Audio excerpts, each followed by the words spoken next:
లూకా సువార్త 19వ అధ్యాయంలో ఈ రీతిగా ఒక మాట రాయబడి ఉందండి. ఆ మాటను శ్రద్ధగా మనము ఆలకించినట్లయితే ఈరోజు కొన్ని ప్రాముఖ్యమైన విషయాలు నేను మీతో పంచుకోవాలని ఆశపడుతూ ఉన్నాను. లూకా సువార్త 19వ అధ్యాయము 10వ వచనంలో ఈ మాట రాయబడి ఉంటుంది. నశించిన దానిని వెదకి రక్షించుటకు మనుష్య కుమారుడు వచ్చనని అతనితో చెప్పాను. చిన్న ప్రార్థన. తండ్రి పరిశుద్ధుడా, నీ పరిశుద్ధమైన నామాన్ని బట్టి ప్రార్థిస్తూ ఉన్నానయ్యా. ఈ రాత్రికాల సమయమందు మహోన్నతుడా, నీవే మా అందరితో మాట్లాడవలసిందిగా ప్రార్థిస్తూ ఉన్నాయి. నీ దాసుడనైనా నన్ను జ్ఞాపకం ఉంచుకునండి అయ్యా. నీ అభిషేకంతో నింపండి అయ్యా. నీదు పాత్రగా నన్ను వాడుకోవలసిందిగా ప్రార్థిస్తూ ఇక్కడున్న వారందరికీ వినగలిగిన గ్రహింపగలిగిన మనసునంటూ అనుగ్రహించమని యేసు నామములో అడిగి వేడుకుంటున్నాను తండ్రి, ఆమేన్. నశించిన దానిని వెదకి రక్షించుటకు యేసు క్రీస్తు ప్రభుల వారు ఈ లోకానికి వచ్చారు. ఎలా నశించిపోతూ ఉన్నామో, ఎవరు నశించిపోయినట్లుగా ఉన్నారు, ఎవరు నశించిన స్థితిలో ఉన్నారు అనే విషయాలు మనము ఈ రాత్రి తెలుసుకున్నట్లయితే, అమ్మా పర్లేదు వచ్చే వాళ్ళు కూర్చుంటారు, మనం శ్రద్ధగా దేవుని మాటలు విందాం. హ్యాపీ క్రిస్మస్ అమ్మ, బాగున్నారా? నీ నవ్వు చూద్దామని వచ్చాను ఈరోజు. హల్లెలూయా. చాలా రోజులు అయిపోయింది తల్లి నేను చూడక. ఎప్పుడు నువ్వు నాకు గుర్తే, ప్రతిరోజు గుర్తొస్తావు. ఈ కుటుంబానికి ముందుగా హ్యాపీ క్రిస్మస్. దేవుడు మీ కుటుంబాన్ని దీవించుగాక. రైట్, నేను అందరికి కనబడుతున్నాను కదా అయ్యా నాయన, అందరికి కనబడుతున్నా. దేవుడికి స్తోత్రం కలుగుగాక. ఆమేన్. నశించిపోయిన దానిని వెతికి రక్షించడానికి యేసుక్రీస్తు ప్రభుల వారి లోకానికి వచ్చి ఉన్నారని దేవుని వాక్యం సెలవిస్తా ఉంది. యేసయ్యను ఇంతమంది ఆరాధిస్తూ ఉన్నారు కదా, యేసయ్యను ఇంతమంది కొలుస్తూ ఉన్నారు కదా. ప్రపంచంలో ఎక్కడ చూసిన ఈయన గూర్చిన మాటలే, ఎక్కడ చూసిన ఈయనను గూర్చిన పాటలే విరివిగా ఎంతో మంది ఎన్నో రకాలైన మాటలు పాటలు ఇతని గురించి ఎందుకని పాడుతున్నారు, తెలియజేస్తున్నారు. ఈయన ఏం చేశాడని, ఈయన వచ్చిన కారణం ఏంటి, ఈయనని ఇంతమంది నమ్ముకోవడానికి గల కారణం ఏంటి, ఈయన యొద్దకు రావడానికి కులము లేదు, భాష లేదు, అందరూ వర్గము వర్ణము అన్న తేడా లేకుండా ప్రతి వ్యక్తి కూడా ఈయన దగ్గరికి ఎందుకని వస్తా ఉన్నారు, ఈయనని తెలుసుకొని ఎందుకని అందరూ కూడా సంతోషంగా జీవిస్తూ ఉన్నారు. మనం కూడా తెలుసుకోవాలిగా. ఈ రాత్రి తెలుసుకోవడానికి ప్రయత్నం చేద్దాం. గమనించండి, ఒక వ్యక్తి అంట డబ్బు కొరకు ఈ లోకంలో నశించిపోయాడంట. డబ్బు సంపాదించాలన్న యావలో పడిపోయి, డబ్బు సంపాదించాలన్న కోరిక బహుబలముగా ఉండి, తన మన భేదము లేక, బంధువు వర్గం అనే భేదం లేక, నా స్నేహితుడు తోటివాడు పొరుగువాడన్న భేదం లేక అందరిని మోసం చేస్తా వచ్చాడంట. అతని పేరు జక్కయ్య. ఎవరంట ఆయన? జక్కయ్య అనే పొట్టివాడు. ఆయన ఏం చేస్తున్నాడు? కరెంటు బిల్లు వసూలు చేస్తున్నాడు. కరెంటు బిల్లులు తెలుసు కదండి, మనందరికి బాగా తెలుసు. వసూలు చేస్తున్నాడు. ఏమని వసూలు చేస్తున్నాడు? ఎంత వస్తుంది మనకు కరెంటు బిల్లు? 0 వస్తుందా? దేవుడు మిమ్మల్ని దీవించుగాక. మాకు వస్తా ఉంది 1500 1600. దేవుడు మమ్మల్ని ఇంకా దీవించుగాక. ఏమండి 500 కరెంటు బిల్లు మామూలుగా వస్తే, ఈ మధ్యలో ఉన్న వ్యక్తి మీటర్ కాస్త ఎక్కువ నొక్కి ఏం చేస్తున్నాడు? 500ని 1000 రూపాయలు చేస్తున్నాడంట. వచ్చిన 1000 రూపాయల్లో 500 గవర్నమెంట్ కడుతున్నాడంట, 500 జేబులు వేసుకుంటున్నాడంట. అందరి దగ్గర అట్లా వేసి కోటీశ్వరుడు అయిపోయాడంట, డబ్బు కలిగిన వాడు అయిపోయాడంట, లక్షాధికారి అయిపోయాడంట. కానీ ఏం జరుగుతా వచ్చిందో తెలుసా? ఇది తెలిసిన ప్రజలు ఎవరు కూడా అతనితో మాట్లాడడానికి ఇష్టపడక, అతని ఇంటికి రావడానికి ఇష్టపడక ఒంటరి వాడిని చేసి పడేశారంట. పొద్దున్న లేస్తే ఇతని పరిస్థితి ఏంటయ్యా అంటే, ఎవరైనా వచ్చి మాట్లాడితే బాగుండు, ఎవరైనా వచ్చి నన్ను పలకరిస్తే బాగుండు, ఎవరైనా వచ్చి నాతో తిన్నావా ఉన్నావా అని అడిగితే బాగుండని ఎంతో ఆశతో ఇతడు ఎదురు చూస్తున్నాడంటే, కానీ ఎవరు ఇంటికి వచ్చేవారు లేరు, పలకరించేవారు కానీ ఏ ఒక్కరూ లేరంట. డబ్బు ఎంత ప్రమాదకరం కదా. ధనం జగత్తుకు ఇదం మూలం అంటారుగా. అంటే డబ్బే జగములో ప్రతిదానికి కూడా మూలము, మూల కారణమని చెప్పబడుతున్నట్లుగా ధనాన్ని సంపాదించాలని పరుగున పరుగులెత్తి అందరినీ కూడా కోల్పోయిన వ్యక్తికి ఇతడు ఉన్నాడంట. ఏంటి మన ఊర్లో లేరంటారా? ఒక వ్యక్తికి 2 కొడుకులో 3 కొడుకులో ఉంటే చెరకు 5 ఎకరాలు 10 ఎకరాలు పంచిపెట్టిన తర్వాత అమ్మా నాన్నకున్న అరెకరం కొరకు కొట్టుకొని జీవితాంతం మాట్లాడకుండా కోర్టు కేసులు వేసేసుకొని రకరకాల బాధలు యాతనలు పడేవారు లేరంటారండి. ఏంటి అయ్యా నాయన కొడక, నీకు 5 ఎకరాలు ఇచ్చినా, నీకు 5 ఎకరాలు ఇచ్చినా మీరిద్దరు సంతోషంగా ఉండొచ్చు కదరా నాయన, నా అరెకరం మీద పడేందుకు ఏడుస్తున్నారు. అది కూడా నాకే కావాలా? హల్లెలూయా. ఏది కూడా నాకే కావాలా? లేరా అండి ఇలాంటి బాధలు పడేవారు?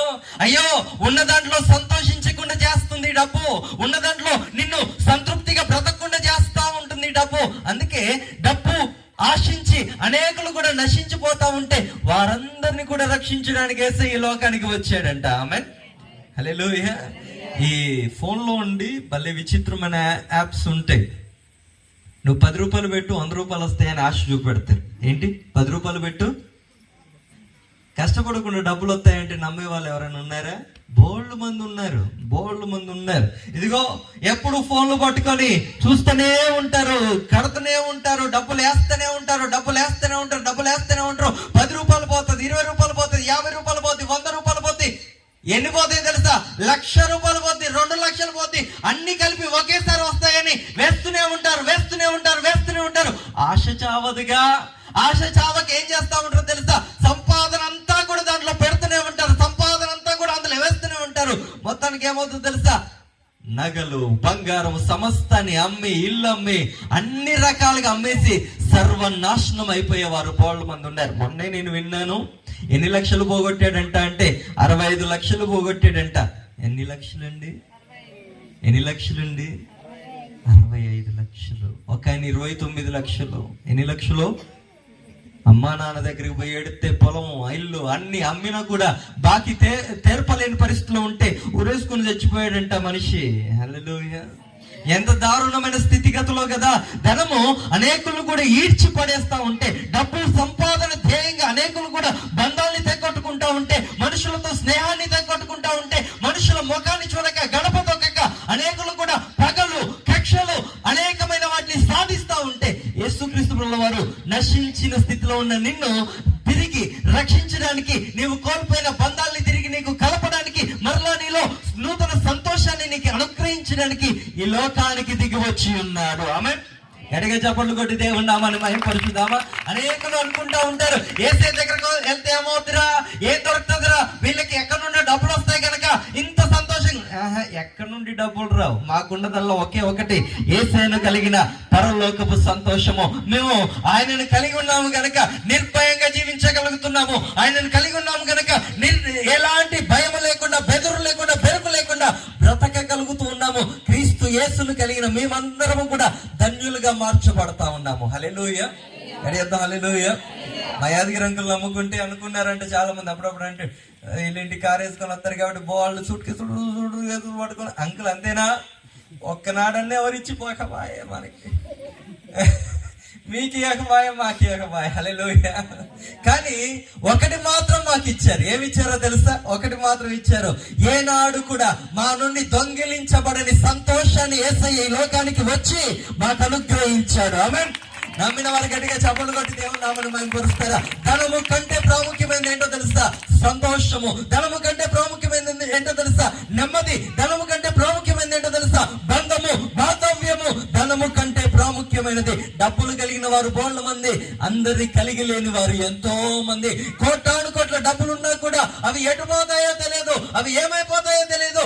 ఏ ఒక్కరు కూడా పలకరించడానికి రాకపోతే అవి ఉండి లాభమేమీ లేదు. ఏమన్నా తప్పు చెప్తున్నానంటారా?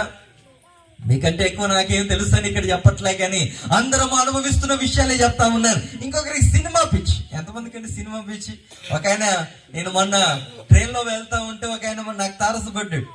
ఆయన సినిమాల కోసం అని ఇంట్లో నుండి బయటికి వచ్చిన వ్యక్తి సినిమాల్లో ప్రయత్నం చేశాడంట. ఆయన చెప్తున్నాడు, నేను మెగాస్టార్ తో ఇలా డాన్స్లు వేసాను అంటున్నాడు ట్రైన్లో. హల్లెలూయా. ఏమంటున్నాడు? నేను ఇలా డాన్సులు వేసాను, రజనీకాంత్కి ఇలా డైలాగ్ చెప్తున్నాడు. పక్కనున్న వాళ్ళు అని ఇలా కొడతా ఉన్నాయి. ఏమని ముద్రేసిందో తెలుసా లోకం? ఆయనని పిచ్చోడు అని ముద్రేసింది. ఏం పిచ్చి? సినిమా పిచ్చి. సినిమా పిచ్చి పట్టిన వాళ్ళందరూ కూడా లోకంలో నశించిపోయి, హైదరాబాద్ పట్టణంలో ఎన్ని వందల మంది, వేల మంది వారి సినిమా జీవితంలో సక్సెస్ అవ్వాలని ఇల్లు, వాకిలి, పిల్లలు అందరినీ వదిలేసి ఇష్టానుసారంగా బ్రతుకుతున్న వారు బోళ్ళ మంది. ఇదిగో ప్రియమైన దేవుని బిడ్డలారా, నీకు దేవుడు అనుగ్రహించిన జీవితము ఎంతో విలువైనది. దీన్ని నీవు కాపాడుకోగలిగితే నువ్వు రక్షించబడతావు. ఆమేన్. హల్లెలూయా. హల్లెలూయా. ఒక ఆయన ఉన్నాడంటే ఇలానే అతనికి తప్పిపోయిన కుమారుడు అనే బిరుదును ఇచ్చారంట. తండ్రి దగ్గర అన్న తమ్ముడు ఇద్దరు కూడా తండ్రి దగ్గర ఉండి వచ్చేసి, నాయనా నాకు ఆస్తిని నా వాటా నాకు ఇచ్చే అన్నాడంట ఈ చిన్న కొడుకు. ఏం కొడుకు? చిన్న కొడుకు. ఈ పెళ్లి కాలేదు, పిల్లలు లేరు, ఎవరు లేరు. అప్పుడే ఆస్తి కావాలంటారా ఆయన? నువ్వు ఆగ్రా. మనం మామూలుగా ఇద్దరికి పెళ్లిళ్ళు చేసిన తర్వాత వేరేసి మంచిగా ఎవరికి వాళ్ళు సెట్ చేస్తాం కదండి. అట్లా కాదంట, నాది నాకేమో, నేను అమ్ముకొని పోతాను అన్నాడంట. ఇచ్చిన తర్వాత ఏమయ్యాడు తెలుసా? లోకం బాగుంటుందని ఎక్కడికో వెళ్ళి స్నేహితులతోని తెలిసిన వాళ్ళతోని ఇష్టారాజ్యంగా లక్షల రూపాయల ఆస్తిని అంతటిని తగలేసి ఏమీ లేని దరిద్రుడిగా మారిపోయాడంట.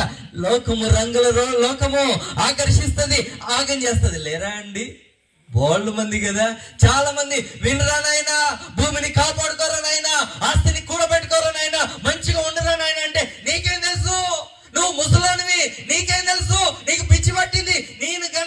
నాకు గనక ఆస్తి చేతిలో పడితే నేను వెళ్తాను. ఎక్కడికి వెళ్తాను? పట్నం పోతాను, అందరి మధ్యలో గొప్పగా బతికి చూపెడతాను, రాజుగా బతుకుతాను చూడని పోయిన వారు ఫుట్పాత్ల మీద బ్రతుకుతున్న వారు బోళ్ళు మంది. ఆస్తి కోసమో డబ్బు కోసమో నశించిపోతున్న స్థితిలో మనం ఉంటేనంట, యేసయ్య ఎవరింటికైతే వస్తాడో వారు తిరిగి రక్షించబడతారని దేవుని వాక్యం సెలవిస్తా ఉండింది. ఆమేన్. జక్కయ్య కూడా ఈ రీతిగా నశించిపోయిన స్థితిలో ఉన్నాడంట. ఒకసారి ఆయనకి యేసయ్యను చూడాలన్న ఆశ కలిగిందంట. అయ్యా, అందరు వెతుకుతున్నారుగా, అందరు వెంబడిస్తున్నారుగా, ఈ కులం అని లేదు కదా, ఈ ప్రాంతం అని లేదు కదా, నేను కూడా వెళతాను. మేము ప్రకటిస్తున్న వాళ్ళము, మేము కూడా యేసయ్యను నమ్ముకున్న అప్పుడు మా నాన్నగారిని సొంత తండ్రే వ్యతిరేకించాడంట.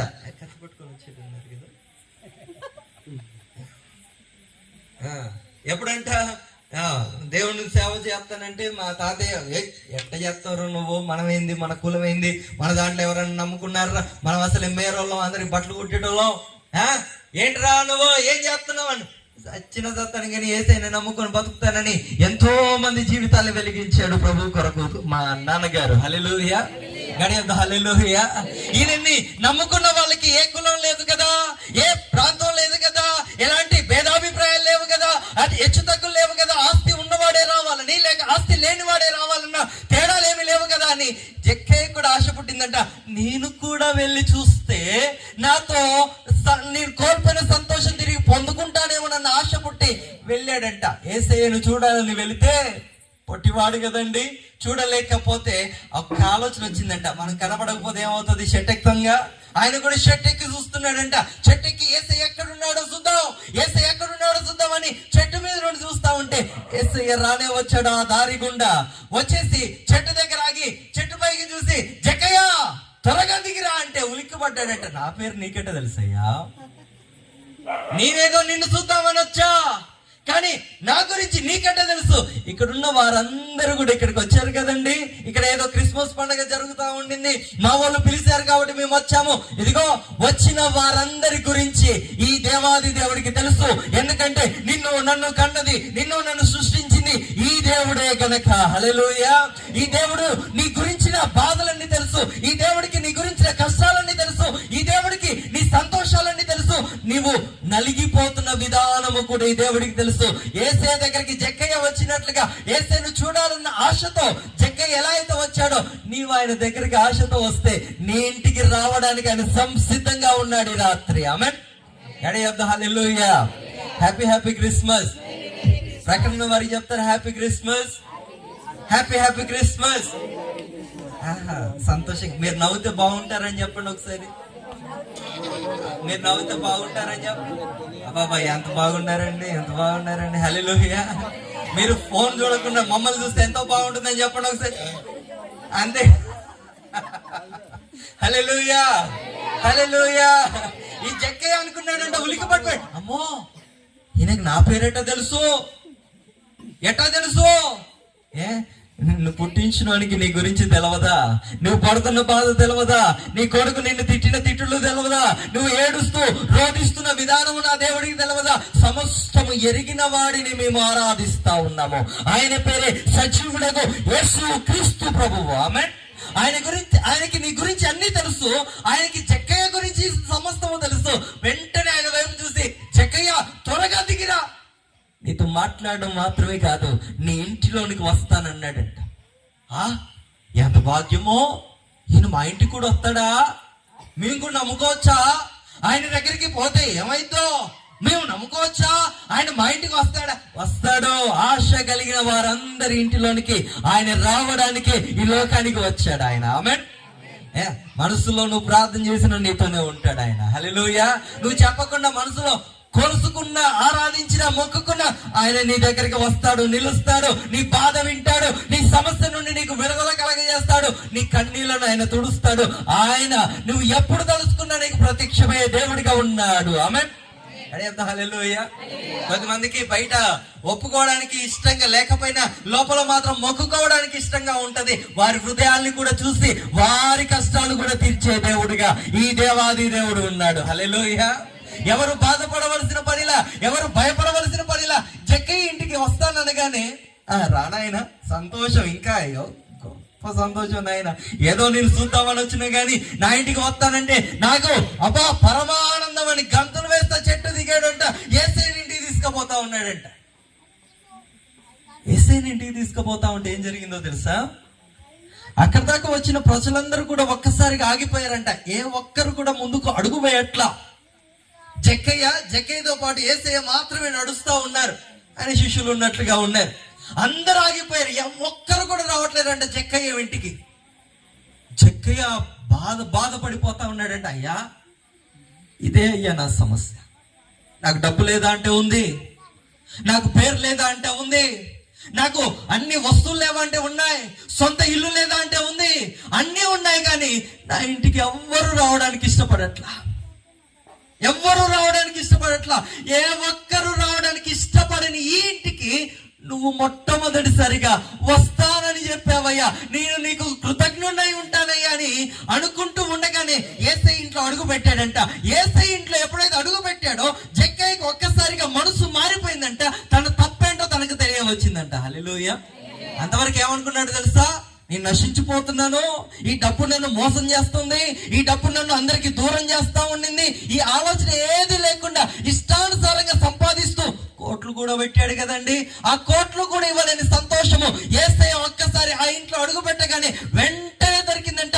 ఆ వెంటనే ఆ సంతోషం చెప్తున్న మాట ఏంటో తెలుసా? జక్కయ్య అంటూ ఉన్నాడు, అయ్యా, నేను మోసం చేసి ప్రజల దగ్గర నుండి డబ్బులు తీసుకున్న మాట వాస్తవము, అనేకులకు అన్యాయం చేసిన మాట వాస్తవము, అందుకే నా జీవితం ఇలా మారిపోయింది. కనుక ఇదిగో ఇప్పుడు నీవు నా ఇంట్లో అడుగు పెట్టగానే నాకు తెలియవచ్చింది నేను చేసిన తప్పేంటో పాపం ఏంటో. కనుక నేనేం చేస్తానో తెలుసా?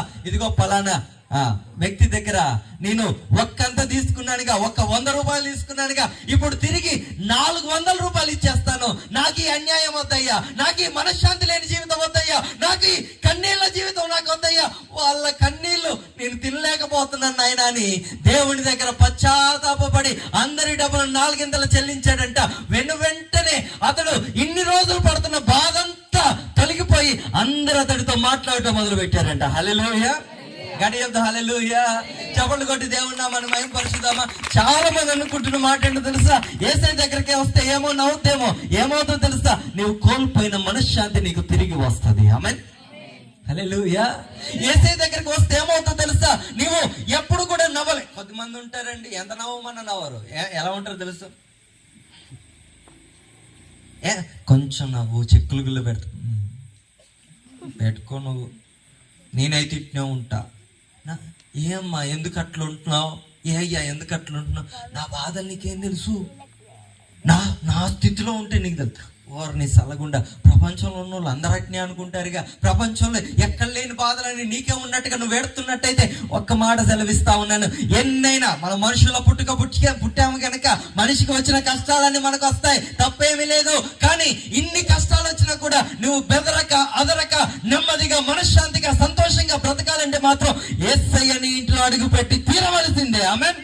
ఏ ఇంట్లో అయితే యేసయ్య అడుగు పెడతాడో, ఏ ఇంట్లో అయితే యేసయ్య పుడతాడో, ఏ ఇంట్లో అయితే యేసయ్య ఉంటాడో వారు నెమ్మదిగా సంతోషంగా జీవించగలుగుతారు. ఎన్ని కష్టాలు వచ్చినా వారి సంతోషం మాత్రం వారిని విడిచి వెళ్ళదు. ఆమేన్. గుణమే చేసుకొని చెప్పండి, ఎంతమంది నెమ్మదిగా పడుకోగలుగుతా ఉన్నారు? ఏ బాధ లేకుండా, ఏ ఇబ్బంది లేకుండా ఎంతమంది సంతోషంగా ఉండగలుగుతున్నారు? నీ కొడుకు గురించిన బాధ, నీ కూతురు గురించిన బాధ, నీ కుటుంబం గురించిన బాధ లేకుండా నువ్వు ఎప్పుడైనా మనశ్శాంతిగా పడుకోగలిగావా? ఎప్పుడైనా సంతోషంగా ఉండగలిగావా? ఎప్పుడైనా ఎవరు వచ్చి ఏం చేస్తారో నాయన, ఎవరేమంటారో అయ్యా, ఏది ఎటుపోతో నాయన, ఇది ఎట్లయితో అదెట్టయితో అదెట్టో ఇదెట్టో. యేసునామములు ఇవన్నీ కూడా తొలగిపోవాలంటే యేసయ్య నీ ఇంటిలో అడుగు పెట్టుట వల్ల నీవు తిరిగి మరలా రక్షించబడతావు. ఆమేన్. యేసుక్రీస్తు ప్రభువు వారు ఈ లోకానికి వచ్చిన కారణమే మనిషి అంట చాలా రకాలైన వాటితో తొలగిపోతున్నాడంట, నశించిపోతున్నాడంట. ఎక్కలేని పేకట జూదాలు కదండి, ఎక్కలేని తాగుళ్ళు కదండి, ఎక్కలేని సిగరెట్లు కదండి, ఎక్కలేనివన్నీ కదండి. ఇవన్నీ కూడా నీకు తెలియకుండానే నీకు హాని చేస్తున్నాయని నీకు తెలుసా? నీ ఆయుష్ను తగ్గిస్తున్నాయని నీకు తెలుసా? నీవు వెళ్ళవలసిన స్వర్గానికి వెళ్లకుండా ఇవే ఆపుతున్నాయని తెలుసా? అయ్యో ఆ స్వర్గం ఏమో కానీ ఇవి లేకపోతే ఇవే స్వర్గం. కొంతమంది అంటారు, నేను వీడియో చూసాను, అయ్యా ఇన్ని రోజులంటే నేను చేశాను ఇవన్నీ, కానీ వెంటనే 41వ రోజు వెంటనే నేను మొత్తం ఎందుకు తాగుతావయ్యా అని ఆ ఇంటర్వ్యూ అడిగితే, నేను తాగితే తప్పేంటి, అసలు గవర్నమెంట్ వాళ్ళు ఇవ్వకపోతే కదా నేను తాగకుండా. చాలా మంది తప్పు చేస్తే ఏమంటారో తెలుసా? నేనెందుకు చేసినా, వాళ్ళు ఇత్తే కనుక చేసిన, వాళ్ళు తాగితే కనుక తాగిన, వాళ్ళు ఇట్టున్నారు కనుక ఉన్నా. హల్లెలూయా. అయ్యో సల్లగుండా, నీ జీవితాన్ని నువ్వే బాగు చేసుకోవాలా? ఆమె ఈ చెడు అలవాటు అని నీకు తెలిస్తే, ఆ చెడు అలవాటు నుండి నువ్వు బయటపడితే నువ్వు రక్షించబడతావు. గొప్పనైన స్వర్గానికి నువ్వు వెళ్ళాలి అంటే, సంతోషంగా నువ్వు జీవించాలి అంటే, ఆనందంగా నువ్వు బ్రతకాలంటే, అందరితో మంచిగా ఉండుట నువ్వు చేయవలసిన పని అయి ఉండింది. ఆమె హల్లెలూయా. నాకు నందపురం అంటే చాలా ఇష్టం. ఎన్నో సందర్భాలు చెప్పాను, మళ్ళీ చెప్తున్నాను. వృద్ధాప్యంలో ఇక్కడే ఉంటాను. హల్లెలూయా. ఒకవేళ దేవుడు అవకాశం ఇస్తే 2025లో సంతోషంగా ఉంటాను మీ అందరితో పాటు. ఏమని నేను చెప్తా ఉన్నానంటే, ఈ నందపురంలో ఉన్న గొప్ప విషయం ఏంటో తెలుసా? అందరూ మాట్లాడతాం. హల్లెలూయా. అందరం సంతోషంగా ఉంటాం. హల్లెలూయా. అలాంటి గొడవలు ఏమంటారా? అవే ఇవే. యేసునామములో నాకు ఒక్క ఆశ ఉంది. యేసునామములో నాకు ఒక్క ఆశ ఉంది. ఈ ఊర్లో ఉన్న మనమందరం కూడా ఒకేలాగా సంతోషంగా, ఆనందంగా, బాధలేమీ లేకుండా, ఇబ్బందులేమి లేకుండా, ఎక్కడ ఎలాంటి సమస్య లేకుండా మనమందరము కూడా ఆనందపురంలో బ్రతికే వారిగా దేవాది దేవుడు తయారు చేయాలన్న ఆశ నాకు ఉండింది. ఆమెన్. ఎక్కడ ఎవరితో ఇబ్బందులు లేకుండా, ఎక్కడ ఎవరితో ఎలాంటి సమస్య లేకుండా మనమందరం బ్రతుకుతాము గాక. నశించిన స్థితిలో కాదు, రక్షించబడిన స్థితిలో మనమందరం ముందుము గాక. ఆమెన్. గడి చెప్తాం హల్లెలూయా. ఎంతమందికి అర్థమవుతా ఉండింది నా మాటలు? హల్లెలూయా. గడి చెప్తాం హల్లెలూయా. నిన్ను ఏదైనా పట్టి పీడిస్తుండినట్లయితే, ఏదైనా నిన్ను లాక్కెళ్తున్నట్లయితే, ఈ యేసయ్య నీటిలో అడుగు పెట్టిన మరుక్షణము ఆ బాధ నుండి, బంధకం నుండి, కీడు నుండి యేసయ్య నీకు విడుదల కలగజేసి నిన్ను గొప్పగా రక్షిస్తాడు. అనేకులకి వెలుగ్గా తేజరిల్లే వాడిగా చేస్తాడు. ఏం చెప్తారో తెలుసా నీ గురించి? బ్రతికితే ఆయనలాగా బ్రతకాలని చెప్తారు. హల్లెలూయా. ఏం చెప్తారు తెలుసా? బ్రతికితే ఆమెలాగా బ్రతకాలని చెప్తారు. అలాంటి బ్రతుకును ఇక్కడున్న మనందరికీ దేవాది దేవుడు అనుగ్రహించుగాక. ఇంటి కట్టి గొప్పనైన సాక్ష్యమును దేవాది దేవుడు ఇచ్చి ఉండగా వీళ్ళు ఇంకా గొప్పగా దీవించబడుగాక. యేసయ్యను కలిగిన మనమందరము దానిలో ఒకసారి గట్టి చెప్తాం హ్యాపీ హ్యాపీ క్రిస్మస్. ఒకసారి గట్టి చెప్తాం హ్యాపీ హ్యాపీ క్రిస్మస్. నశించిన మనందరినీ రక్షించిన దేవుడికే మహిమ కలుగుగాక. ఏ పిచ్చి లేకుండా, ఎలాంటి బాధ లేకుండా సంతోషంగా ఉండే జీవితాన్ని మనకిచ్చిన దేవాది దేవుడికి మహిమ కలుగుగాక. ఈ మాటలు దేవుడు దీవించుగాక. చిన్న ప్రార్థన చేసుకొని ముగించుకుందాం.